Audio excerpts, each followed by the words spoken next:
Sot, Tirana është qytet I vetmi kryeqytet në botë pa theatër kombëtar.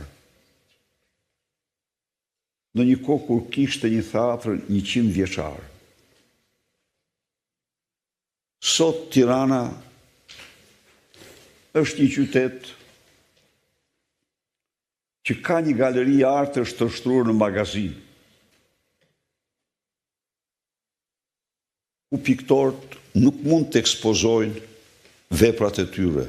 Sot, fëmijët nuk ka një theatër, si që kishin gjerdje,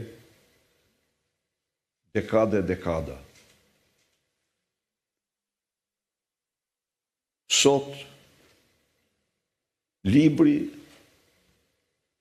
tatohet në mënyrën më të pamëshirë. Muzeu mbyllet në thoza për rekonstruksion për qëllimin e vetëm për të vjedh 10-12 milion euro dhe për të ndërtuar një kull duket aty në bordën e tij.